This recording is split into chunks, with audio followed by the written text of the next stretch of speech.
Hi, everyone. I'm Ashley with Atlassian, and I am thrilled to welcome Colin Ellis. He is a keynote speaker and culture change specialist, and he's also a breakout speaker for Atlassian's virtual sessions. You can find more from him at atlassian.com/summit. So welcome, Colin. How's it going today? It's good. Actually, it's the start of the day here in Australia, so nothing bad's happened yet, but plenty of time for that to happen. Yeah. So speaking of like nothing bad happening, obviously we're having this call virtually because there's, some working from home and all of that.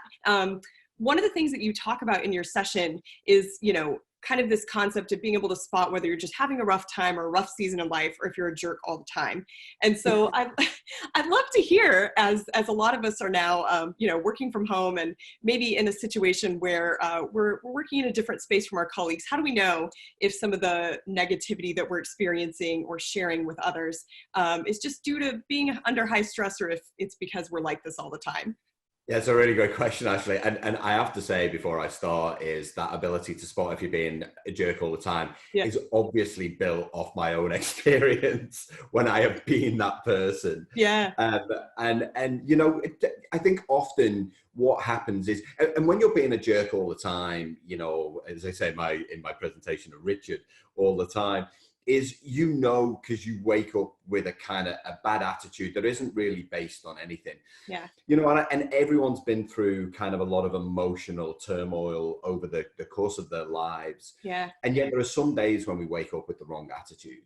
And I think that's, often that's the difference. And I'll ask people is like, are you having a bad day based on anything? Because I'm happy to have a conversation about that. But what is this based on? Oh, it's about that idiot next to me. Is like, yeah, is he the idiot, or right? Or you?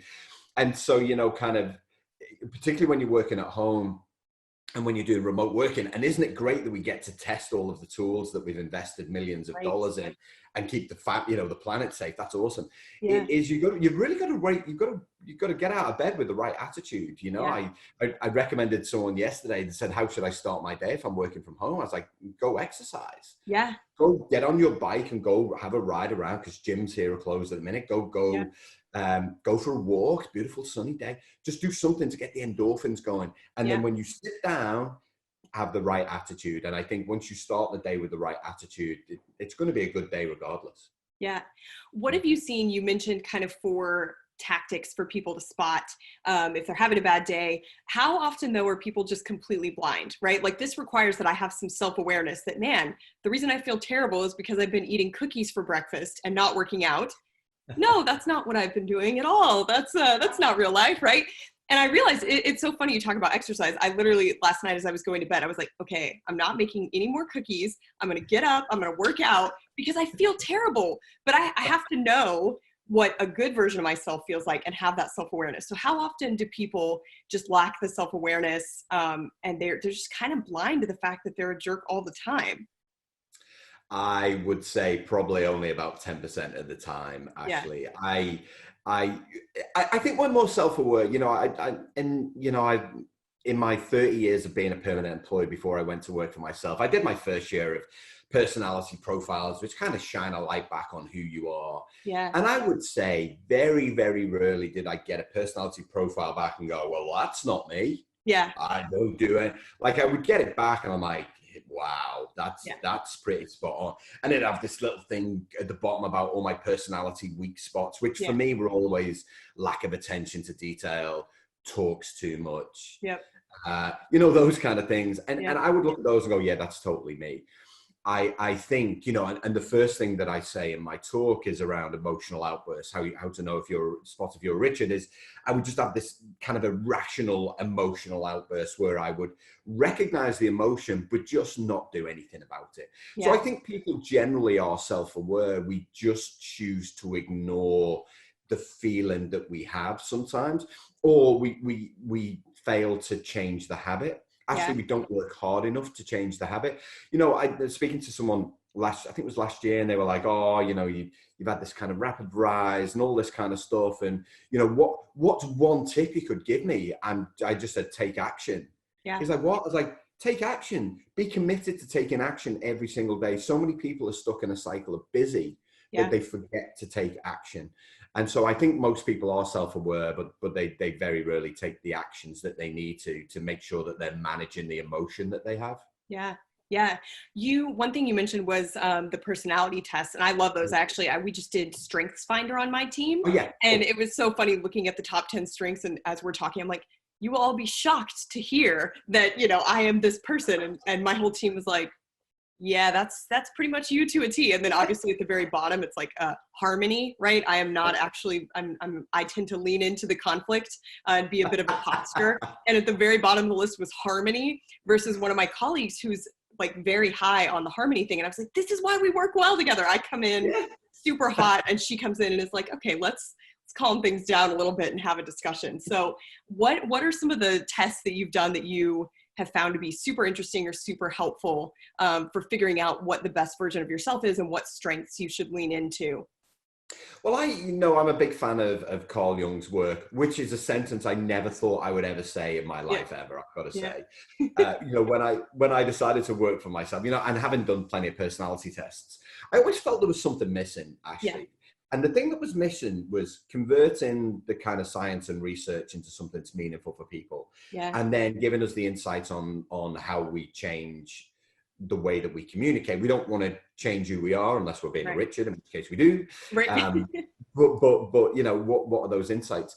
And so Jung's work, he found there were thinking people, feeling people, introverts, extroverts, which we use all of the time, like it's a box that people can put you in. And of course, we're a mix of all of these different things. And you've got things like DISC and Clarity 4D that use colors. And I like anything that makes it easy for us to share information about ourselves. Yeah.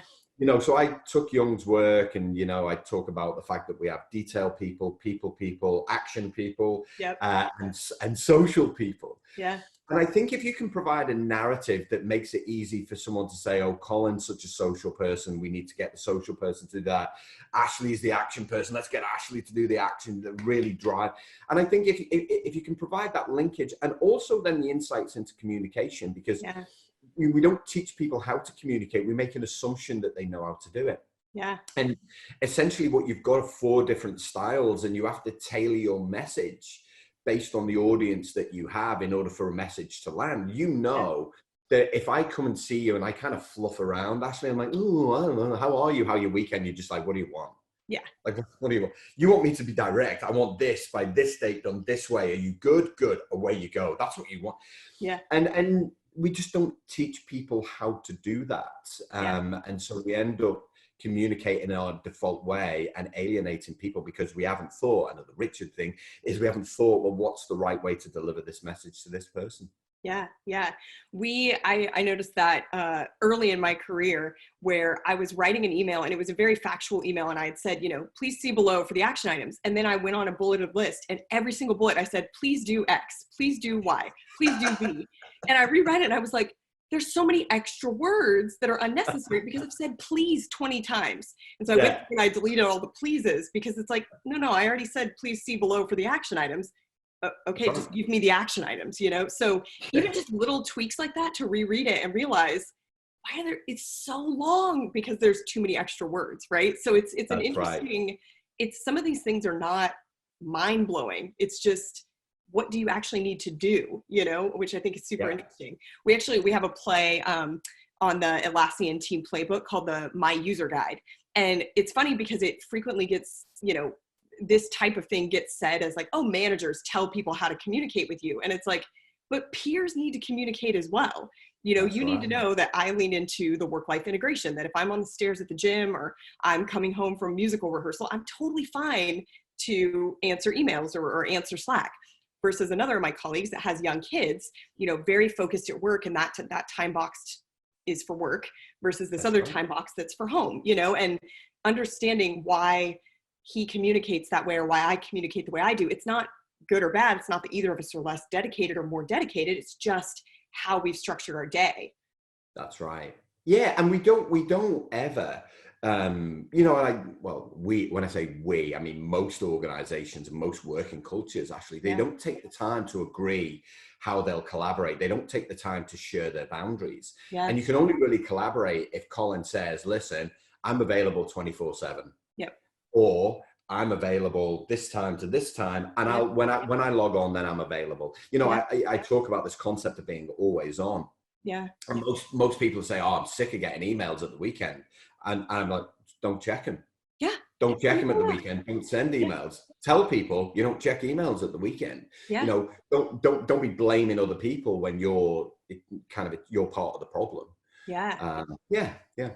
That brings up a good point about like there's all these best practices where oh, you should just don't look at email, right? But are there any best practices that you've heard of that just don't work, or that you think are stupid, or that we should just really, okay, that's from another time where we're not globally distributed, we're not globally connected, we're not internet connected 24/7? What are some of the best practices that you just really wish would go away?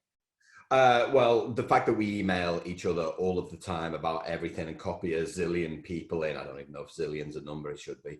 That is the most ridiculous and most stupid thing that most people do. So I did an exercise at a conference last week, probably the last conference ever in the world, where I got people to put their hand up and said, hands up if your preferred mode of communication is face-to-face. Literally, actually 95% of the room put their hand up. Oh, I would have my hand up for that too. Love right? doing face-to-face. Oh, 100%, right? Face-to-face communication. I said, keep your hand up if that's how you communicate in the office. And literally everybody's hand went down. I'm like, but wait. And particularly if you're a distributed team, if you're working remote, is remember that this is crucially important. Yeah. Not only is it crucially important to maintain the relationships and to see the whites of people's eyes and make sure people understand, it's also crucially important for mental health.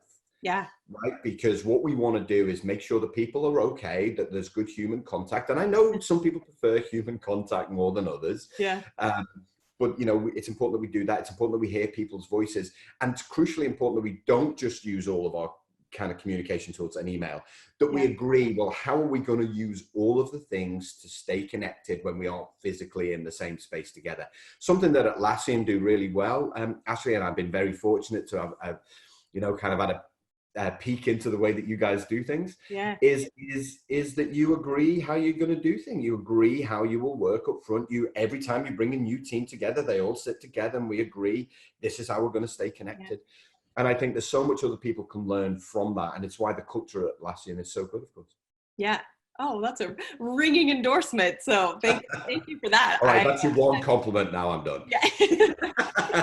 So what's one simple thing? First step, trade compliments. One other thing I'll point out that I see you doing, you say my name when you talk to me. So it's not just you're looking at me, but you're saying my name, right? So that's 2 simple steps, right? Trade compliments. I guess 3 technically, say the person's name, and then 3 is actually get together and agree how you're gonna come together and how you're gonna communicate. Being that I'm a marketer, I want it to be like 5 simple tips. So do you have 2 other simple tips? That way, then whenever I take this and I go promote it on social media, I can say like 5 simple tips from Colin Ellis, and now we've wrapped a nice bow around the communication. What are 2 other simple tips that you can give me for that? All right. So two other simple things is have ceremonies that you value. And so I think it's important that people come together, and often that might be a stand-up meeting at the start of the day. Yeah. Often it might be celebrating the fact that someone hasn't died for a year, birthday. Yeah. Have little ceremonies, celebrations that keep you bonded as a team. Great culture is made up of shared stories. Yeah. Ashley, so what we want to do as a team, distributed or otherwise, is to create our own stories. And the more stories that we create, the greater the connection. So that would be the 4th one. The 5th one would be to value everybody's input. Yeah.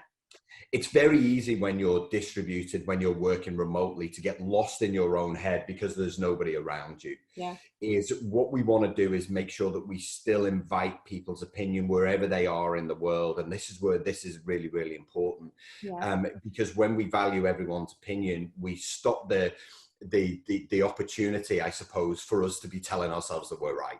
Yeah. And I think there's a tendency for us to do that sometimes. And one of the things that I talk about in my presentation is when people think they're the smartest person in the room, they're generally in the wrong room. Yeah. right? But there is a tendency for us to do that when we're working remotely or distributed. Like, I'm going to work on this because this is the right thing to do. Yeah. Is we really need to remember to get people to invite input and from other people with different purviews, different worldviews, with different backgrounds, such that whatever it is that we're coming up with, whatever it is that we're designing, we've taken the time to challenge. Yeah. Yeah. I know sometimes for me, my biggest fear whenever I'm working from home or when I'm disconnected is that I'll start rabbit holing on something where I would normally just turn to my desk mate and say, hey, I'm doing this idea or have this idea. Is it stupid? And it's not even if they tell me it's stupid, it's if they hesitate and they're like, yeah. And it's like the high voice and they just, and I'm like, you think it's a stupid idea. You're just trying to be nice, right? The voice is high. I hear it. Exactly. And they're like, okay, how do I not be a Richard? I'm going to go into the high voice. And then that way I'm not actively telling her that she's got a dumb idea. Right. So it's, exactly. And the way to phrase that is, I really like what you've done here, but here's an opportunity for improvement. Yeah. What don't you like? The words. All the words. And again, especially as a marketer, I'm like, if you hate all the words, there's not a single word that you like. I've failed, right?